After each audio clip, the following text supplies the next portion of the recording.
Hello बच्चों, आज हम बात कर रहे हैं कंडक्टर एंड इंसुलेटर की। सबसे पहले हम बात कर रहे हैं कंडक्टर क्या चीज़ होती है।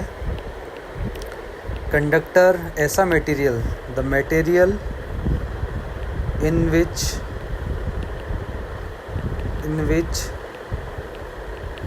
चार्ज कैन easily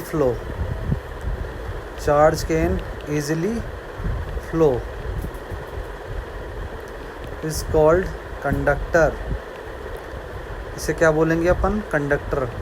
जिसमें इलेक्ट्रिसिटी ईजिली फ़्लो करे उसको हम कंडक्टर बोल रहे हैं। जिसमें चार्ज ईजिली फ़्लो करे उसको कंडक्टर बोलते हैं। जैसे कि सभी मेटल्स जो होते हैं, आपके मेटल्स जो होते हैं वो इसी कैटेगरी में आते हैं। जैसे कि हो गया कॉपर, हो गया सिल्वर, हो गया एल्युमिनियम, हो गया ये गोल्ड, हो गया। ये सब मेटल्स जो हैं वो किस कैटेगरी में आते हैं? कंडक्टर में। तो एक्चुअली कैसे इसमें चार्ज जो है इजीली फ़्लो करते हैं उसके बारे में जान लेते हैं। कंडक्टर को थोड़ा सा अच्छे से समझ लेते हैं। देखो, जैसे कॉपर का एग्जांपल लिया है। कॉपर का स्फीयर है अपने पास में, तो होता क्या है, इसमें बहुत सारे कॉपर के एटम होते हैं, बहुत सारे एटम होते हैं। मैं इसको छोटे छोटे स्फीयर के फॉर्म में बता रहा हूँ। वैसे तो इसमें गिनती के कॉपर एटम नहीं होते, बहुत सारे करोड़ों अरबों में खरबों में होते हैं कॉपर के एटम। तो बहुत सारे कॉपर के एटम होते हैं और हर एक कॉपर एटम का स्ट्रक्चर कैसा होता है। एक कॉपर एटम बाहर निकाल के दिखा दूँ तुमको, तो इसमें एक न्यूक्लियस होता है, उसके चारों ओर इलेक्ट्रॉन होते हैं। और इलेक्ट्रॉन ये होते हैं, सबसे जो आउटर मोस्ट सेल का इलेक्ट्रॉन होता है उसकी न्यूक्लियस से डिस्टेंस बहुत ज़्यादा होने के कारण ये एक तरह से लूजली बाउंडेड होता है, न्यूक्लियस के साथ बंधा हुआ होता है, बहुत वीक अट्रैक्शन फोर्स के साथ। तो ये इलेक्ट्रॉन एक तरह से समझ लेते हैं कि ये फ्री इलेक्ट्रॉन है। क्या है ये?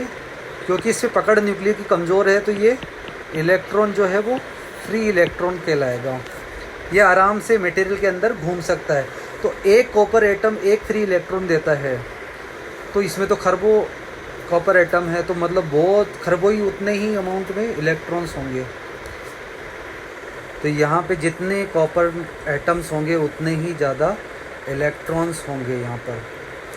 तो इसलिए इसमें फ्री इलेक्ट्रॉन होते हैं, इसलिए इसको कंडक्टर बोला जाता है, क्योंकि ये इलेक्ट्रॉन आसानी से अंदर घूम फिर सकते हैं। तो बेसिकली मैं स्ट्रक्चर बना दूँ कि एक कॉपर एटम में हम क्या दिखा सकते हैं कि इलेक्ट्रॉन है वो आराम से किधर भी मूव कर सकते हैं आसानी से। तो इसमें इलेक्ट्रॉन जो है वो मूव करते हैं, इसलिए इसको कंडक्टर बोला जाता है। क्योंकि कंडक्टिविटी किसकी वजह से होती है? इलेक्ट्रॉन मूव करने की वजह से होती है।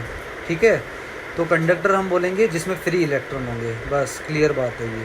ठीक है, अब इंसुलेटर में क्या होता है? इंसुलेटर क्या होता है?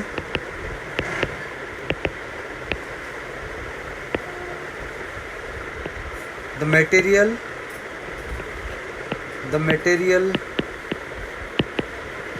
in which charge cannot flow easily.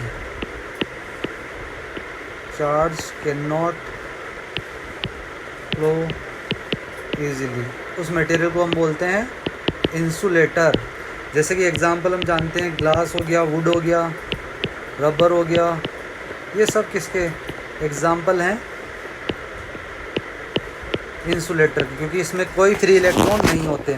कैसे फ्री इलेक्ट्रॉन नहीं होते? कि कोई भी इंसुलेटर हम लेते हैं, जैसे वुड है, लकड़ी है, उसके अंदर हम कोई भी हम एटम की बात करते हैं, वुड का जो भी मटेरियल से बना होता है उसके एटम्स होते हैं, उसके अंदर इस तरह का होता है कि न्यूक्लियस और इलेक्ट्रॉन, जो बाहरी इलेक्ट्रॉन है उसके बीच में बहुत डिस्टेंस कम होता है।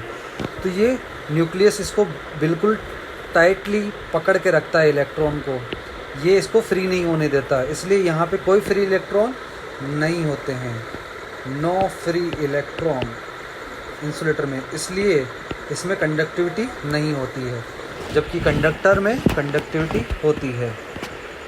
जैसे अपन कॉपर का कोई वायर लेके अपने प्लग में लगा देते हैं, स्विच बोर्ड में लगा देते हैं, तो हमें करंट महसूस होता है। जबकि लकड़ी को अगर लगाएंगे तो उसमें कोई करंट महसूस नहीं होगा।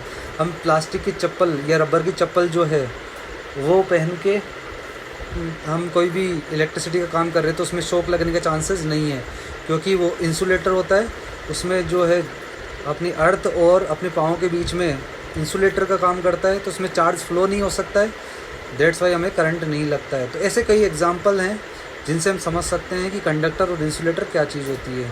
कंडक्टर जिसमें इलेक्ट्रिसिटी आज इस आसानी से फ्लो हो जाती है, और इंसुलेटर जिसमें इलेक्ट्रिसिटी फ्लो नहीं होती है। दूसरे तरीके से हम ऐसे समझ सकते हैं। तो आपको ये वीडियो पसंद आया हो तो लाइक शेयर कमेंट ज़रूर करें। Thank you so much.